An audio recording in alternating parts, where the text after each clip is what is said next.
Olá, tudo bem com você? O assunto do nosso vídeo de hoje é pop art. Pop art é um termo que já se explica, é muito fácil de compreender. Pop de popular, tá? Uma arte popular. É uma arte que se desenvolveu aí na meados do século XX, tá? Mas mais claramente aí 1950, 1960 aí que ele surgiu lá na Inglaterra e nos Estados Unidos ele ganhou grande alcance.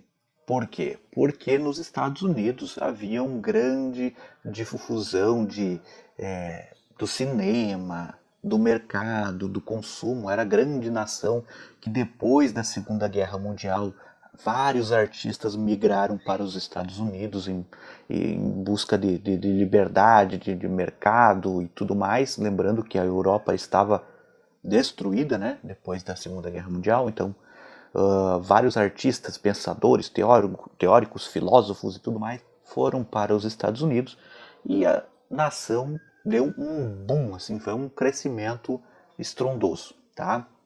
Então, os Estados Unidos desfrutavam de uma riqueza muito grande por causa do seu mercado, seu grande mercado. Dominava o mundo inteiro com produtos, com matérias industrializadas.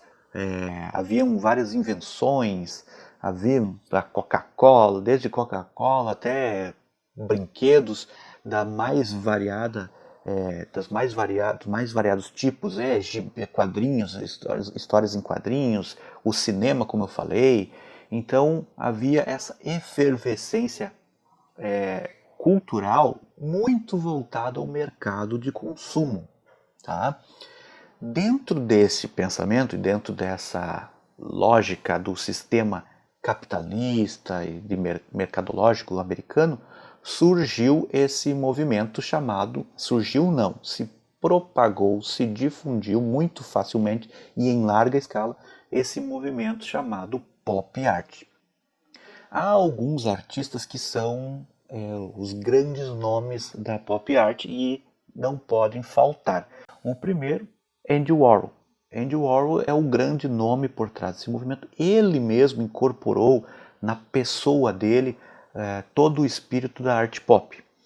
O Andy Warhol era um cara que ele se relacionava muito bem com artistas, com cineastas, com atores. Então o Andy Warhol ele usou o pensamento e a lógica da publicidade, da comunicação para vender arte. O interessante é que o Andy Warhol ele leva um ponto para mim assim quase que ao extremo, porque ele considera, dentro do pensamento dele, considera que a arte está na verdade em vender, não no objeto em si, mas no vender. Então para ele ser artista era saber vender, a arte está em vender. Andy Warhol fazia vários trabalhos, né? Produzia em larga escala, trabalhos em grande quantidade, tanto que ele não tinha um ateliê, ele não tinha um estúdio, ele tinha a factory, a fábrica.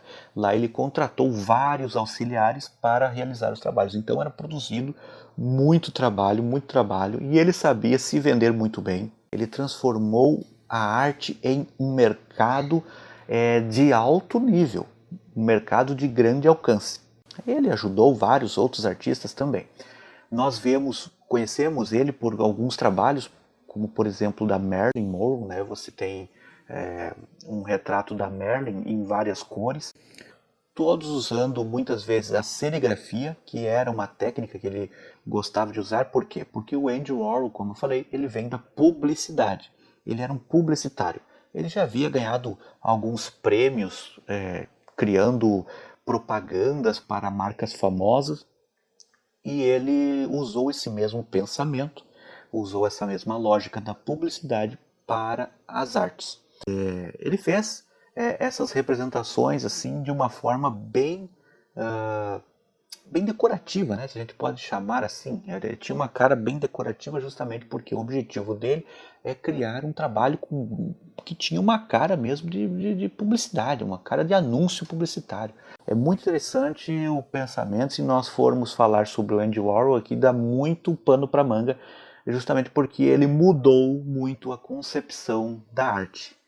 E esse conceito de arte, de pop art e da arte do Andy Warhol, nós podemos dizer, alguns críticos até dizem que seria o início da arte contemporânea. Outro nome que foi muito importante para a pop art é o Roy Lichtenstein. Roy Lichtenstein, ele tinha uma outra pegada. Ele também trabalhava com temas pop, temas populares. O Roy Lichtenstein, ele pegou imagens de quadrinhos, que o quadrinho nessa época ele estava em grande ascensão. Os quadrinhos eram estavam em todas as casas, né? Todo mundo consumia quadrinhos, histórias em quadrinhos. E ele reproduz esses quadrinhos, cenas dos quadrinhos, na verdade não é toda a história, mas algumas cenas, cenas assim que causam uma certa um conflito quando a gente olha, porque é um quadrinho que não tem o quadrinho anterior e nem o posterior, então muitas vezes você não sabe de que aquele quadrinho, a quem aquele quadrinho está se referindo, né?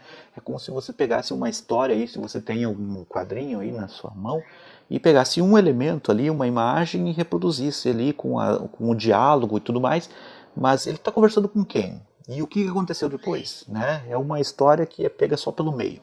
Então é muito interessante isso, porque ele cria esse descompasso. Mas o que é interessante no trabalho dele, assim, na obra dele, é justamente que ele usa algumas técnicas mais tradicionais. Como eu falei, o Andy Warhol usava a serigrafia, que é uma técnica empregada na indústria publicitária. O Roy Lichtenstein, ele já usa uma técnica mais da pintura mesmo, a tinta a óleo e a tinta acrílica. E ele reproduz, olha só, reproduz esses quadrinhos, mas com uma qualidade técnica assim que parece que foi impressa. Ele faz aquela técnica do pontilhismo, lá do Serrat e do Signac do século XIX, de colocar vários pontinhos e criar uma imagem. Ele faz isso reproduzindo o processo de impressão. E o que é mais interessante, que os trabalhos dele eram grandes. Então, o que mostra, na verdade, é que ele tinha um grande interesse em mostrar ali a habilidade técnica, um trabalho refinado, mostrar que houve horas de dedicação para aquilo.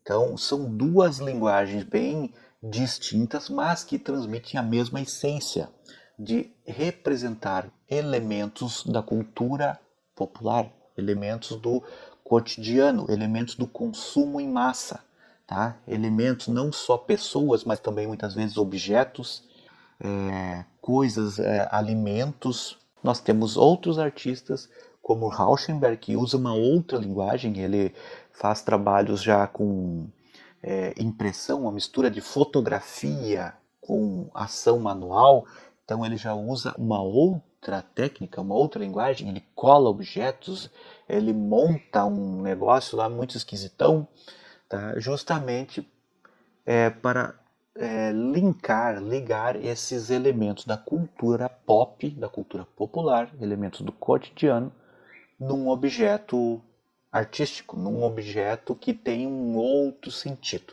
ok? Então, pop art, essa é a base da pop art.